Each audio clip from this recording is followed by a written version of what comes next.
Olá, queridos, bom dia, que a graça e a paz do Senhor Jesus Cristo estejam com você nesse dia. Continuando agora a segunda aula do trimestre, falando sobre o plano de Deus para Israel em meio à infidelidade da nação. Os conselhos, as admoestações, as correções do Senhor para o povo. Hoje nós vamos falar sobre Roboão e Jeroboão, o reino dividido. Vamos orar então? Pai, nós somos gratos ao Senhor por mais uma oportunidade que nós temos de ouvir da Tua Palavra, de aprender com a Tua Palavra e de praticar, Senhor, o que nós vimos na aula passada. Não adianta nada nós termos o conhecimento se não tivermos sabedoria. A sabedoria nada mais é do que colocarmos em prática tudo aquilo que nós sabemos que o Senhor já fez, que o Senhor é para nós, papai. Muito obrigado, abençoa a vida do meu irmão, da minha irmã nesse dia, que nós possamos realmente ser livres, meu Pai, para Te adorar, para conhecer, para poder consertar os nossos caminhos e perceber, Deus, a fidelidade do Senhor conosco. Muito obrigado, Pai, em nome de Jesus. Amém, queridos? Vamos lá então. Quem é que nunca pediu um conselho para alguém? Hoje nós vamos enfatizar sobre essa palavra, sobre o conselho que os homens dão, o conselho que Deus dá, o conselho que nós acatamos e aquilo que nós não acatamos. Vamos relembrar uma parte da história dos reis de Israel, quando houve a divisão do reino. E eu quero fazer uma correção. Na aula passada eu disse sobre a reconstrução. Não, Salomão construiu o templo, ele não reconstruiu. Me perdoe porque a reconstrução, acabei me confundindo e disse para vocês, a reconstrução do templo. Salomão construiu, Salomão realmente foi um rei, como nós vimos, cheio de sabedoria, cheio de coisas eficazes que ele fez, mas hoje nós vamos começar a ver quando Salomão entrou na normalidade. Ou seja, por que eu digo normalidade? Porque quando olhamos para Salomão, vemos que ele foi um homem cheio de glória, cheio de poder, cheio de sabedoria, mas ele falhou como todos nós falhamos. Então, lembre-se dessa passagem, ela está lá em 1 Reis, no capítulo 11, começa a falar sobre a idolatria de Salomão. Salomão, como eu disse na aula passada, casado com 700 mulheres, 300 concubinas, ele permitiu que essas mulheres trouxessem para o meio do povo de Israel a idolatria.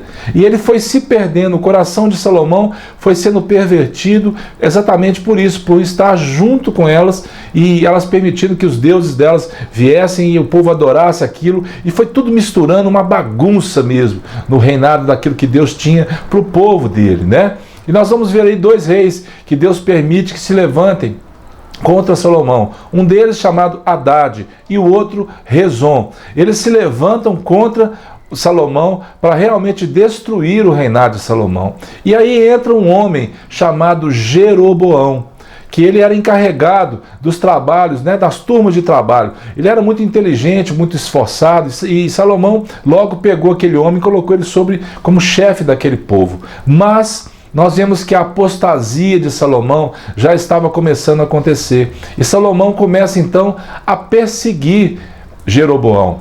Salomão se entregou à adoração a Astarote, a Quemos, a Moloque, e isso foi trazendo realmente a instabilidade para o reinado dele. Nós vemos aí um homem, e olha que interessante, se chama profeta Aías.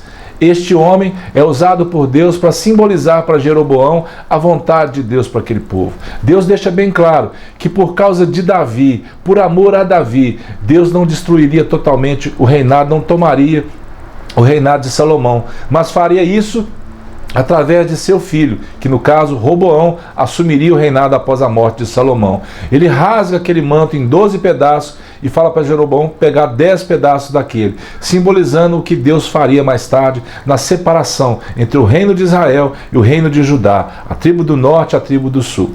Amém? E ele continua. Jeroboão foge para o Egito. Salomão começou a perseguir ele foge para o Egito e fica lá até Salomão morrer no ano de 931 a.C. Depois, Roboão toma posse do reino.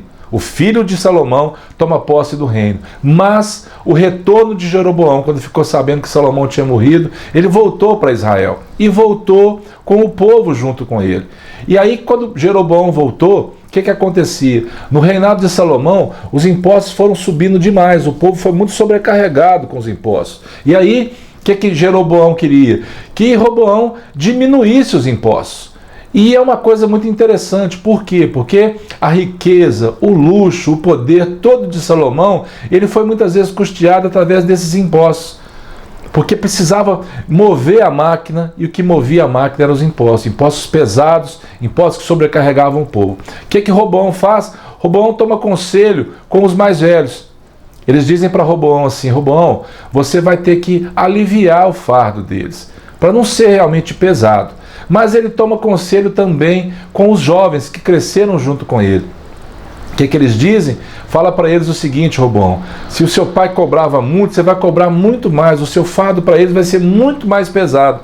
E Roboão acabou realmente cedendo a esse conselho dos mais novos. E fazendo isso, o povo se revoltou contra aquilo e voltou com Jeroboão para trás. Eles não queriam mais estar sob essa autoridade. Roboão, então, agora governava Judá, o reino do sul, que teve lá mais ou menos 20 reis. E depois Israel, governado agora por Jeroboão, teve lá 19 reis. Vamos ver agora o que a palavra diz, porque quando eu falo sobre o plano de Deus, havia uma palavra de Deus que foi trazida através do profeta Aías. Qual era essa palavra? O rei, pois, não deu ouvidos ao povo, porque este acontecimento vinha do Senhor, para confirmar a palavra que o Senhor tinha dito por intermédio de Aías, o silonita, a Jeroboão, filho de Nebate. Como eu disse, Israel agora rejeita então o governo da casa de Davi.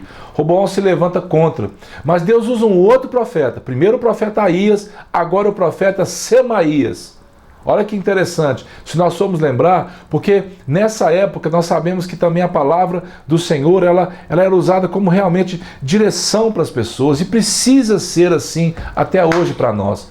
Nós precisamos ter a palavra de Deus como guia para tudo que nós vamos fazer. Então, o profeta Semaías diz para não fazer isso, porque havia um propósito de Deus. Jeroboão, então, o que ele faz? Nós vamos ver no mapa depois, as cidades estavam perto, para o povo não descer para Jerusalém. O que ele faz? Ele faz 2 bezerros de ouro e põe um em Betel e outro em Dan, com ciúme, com medo que o povo descesse para adorar o Senhor nas festas em Jerusalém e se bandeasse para o lado de Roboão. Então ele fez isso e acabou destruindo tudo que Deus tinha proposto para aquele povo. Ele não queria que o povo fosse para Jerusalém.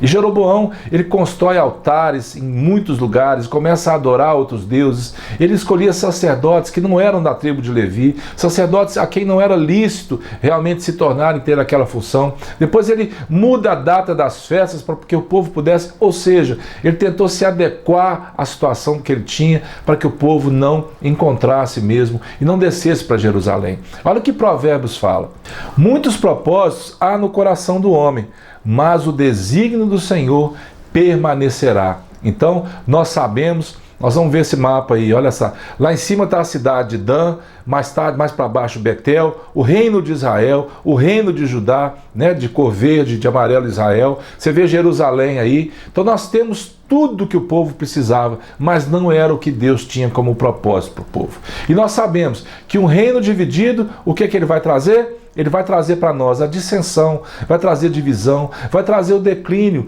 tanto moral, ético e espiritual, ou seja, o povo vai se perder, e o povo tem se perdido por falta realmente dessa concentração, por falta de adoração a Deus. As pessoas vão se misturando a muitas coisas. Olha a quantidade de informação que o mundo tem hoje. Quantas coisas têm realmente distraído o povo de Deus do propósito dele para nós.